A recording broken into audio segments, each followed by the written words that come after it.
first, some context, right? I really wanted to start with some other stablecoin issuers that are already out in market. The first one here is Tether. Um, they run one of the largest offshore, if not the largest, stablecoins right now.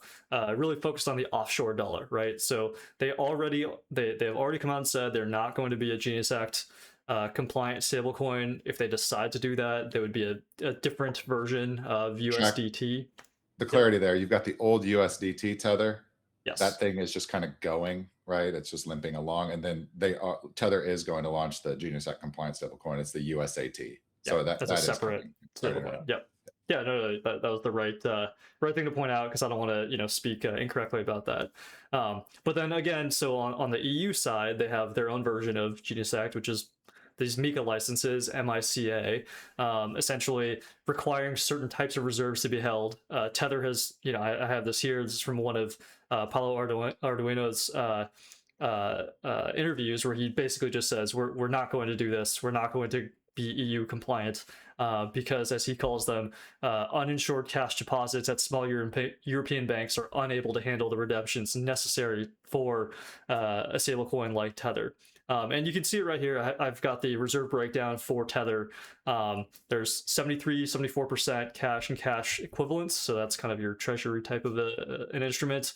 But you'll see towards the right here, you've got precious metals, you've got Bitcoin, you've got public equities, etc. So, clearly the way that Tether is running their kind of stablecoin stack is very different from what we're seeing elsewhere, right?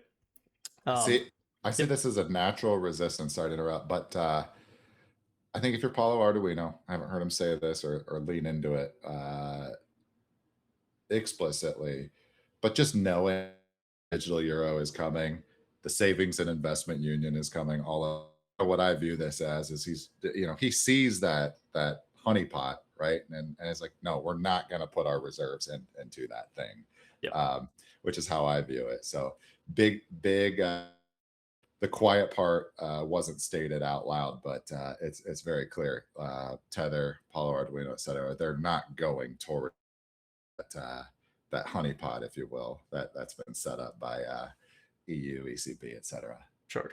Yep. And also to note, they run probably one of the world's most profitable companies per employee. I forget the exact numbers here, but I believe they have about 140, 150 employees as of the last time there was some public reporting on it. So on a per employee basis, massive profits, which means what? Pretty massive margins, right? So then secondarily here, we've got Circle, just kind of highlighting a different style or flavor of stablecoin here. Again, Circle is a Genius Act compliant stablecoin. They have all their reserves one-to-one in cash or US treasuries or treasury-like instruments, that sort of thing. But one of the big differences with an issuer-led stablecoin like Circle is that you need to actually have partnerships or find ways to distribute your coin and convince others to use it, right? So it's not enough to just go out and say, hey, we made a stablecoin, congrats, let's all hop onto our rails.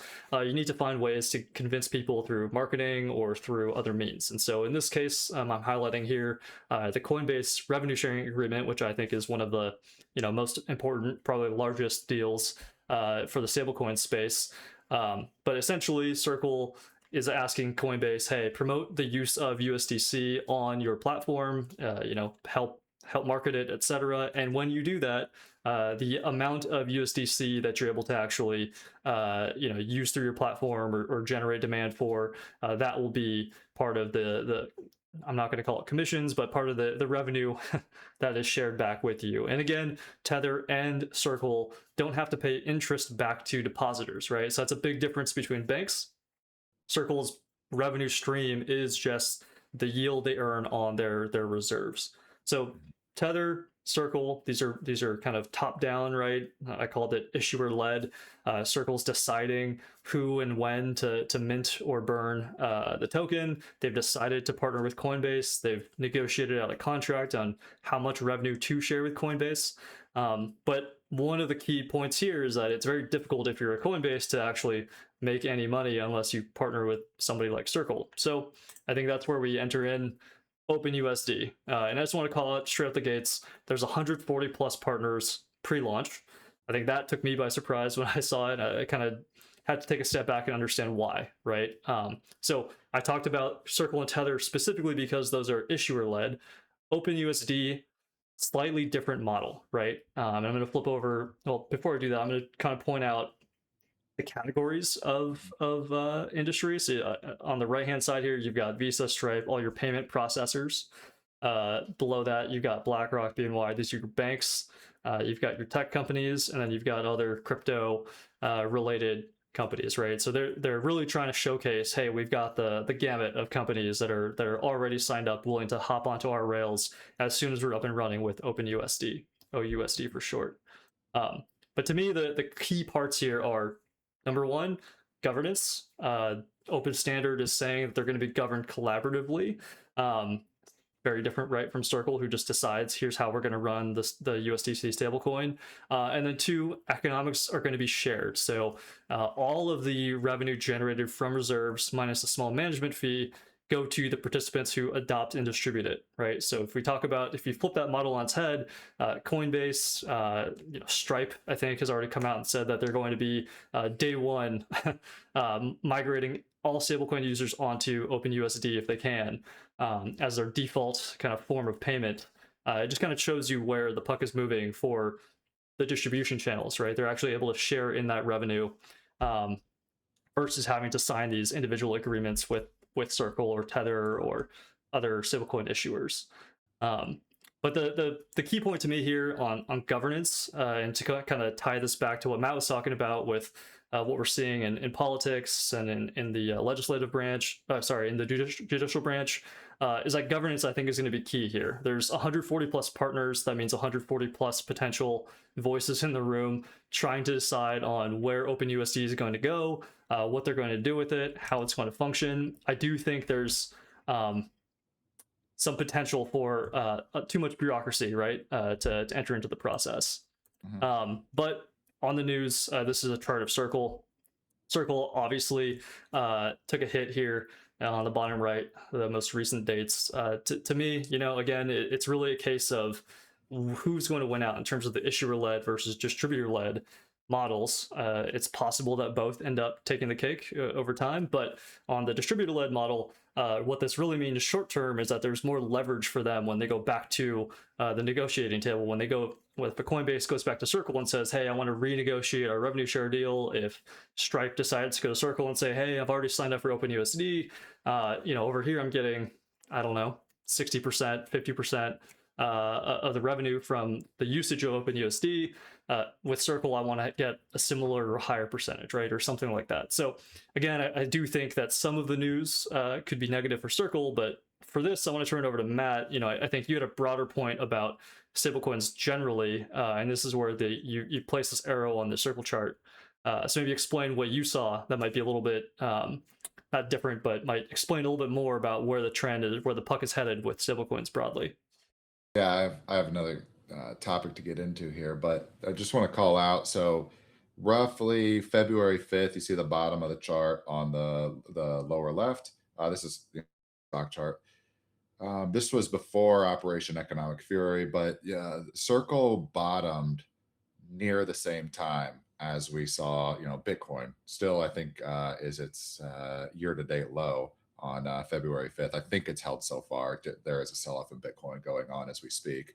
But I found it interesting that when Operation Epic Fury was announced on February 28th, the reaction from Circle and this as a signal for the stablecoin dollar and its own economic prospects, it actually rallied coming out of the Iran theater opening up. So you see that on that jump from late February all the way up to mid-March. So this stablecoin dollar transition, I think, to keep at the back of your mind, it liked what it saw from this administration and the military opening up this action against Iran. So found that to be worth noting. All right. Last, you see that gap up right from February, but you've seen recently on this news, hey, there's new competitors here. You've seen Circle on that sell-off on the Open Standard announcement earlier this week break that gap So we're in that middle of no man's land. My thesis here, right? You've got multiple players now, multiple business development approaches entering, or strategies, if you will, entering this stablecoin game. Obviously, Cameron, you talked about Tether, you got Circle, now you have the Open Standard. Um, they're just different strategies for ultimately garnering adoption into a given stablecoin. If you look out at the story, yeah, we're looking at competitors who will enter this arena as they go out and chase this prize.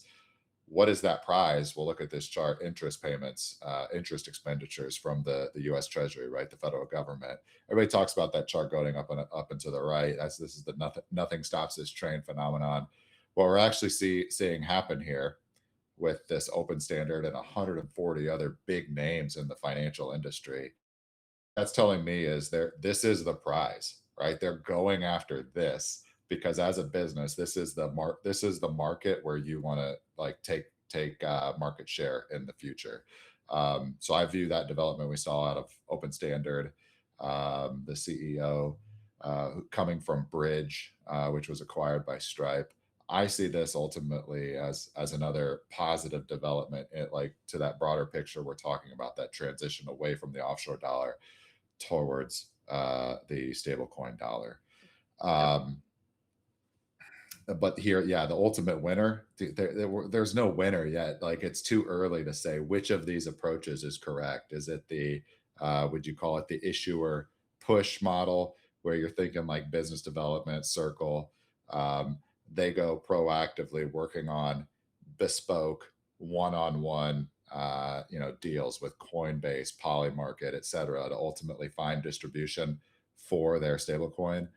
Or is it you reverse the direction of those arrows on the hub and spoke graph and you say, oh no, this is issuer pull. The issuer doesn't have much budget to take um, business counterparties out to a nice steak dinner or wine and dine them, whatever. The issuer comes to Open Standard or the OpenUSD stablecoin because it's just take it or leave it. You're going to get some share of the interest income on this, the majority share for the stablecoin reserves that you bring into the table from your own little distribution hub.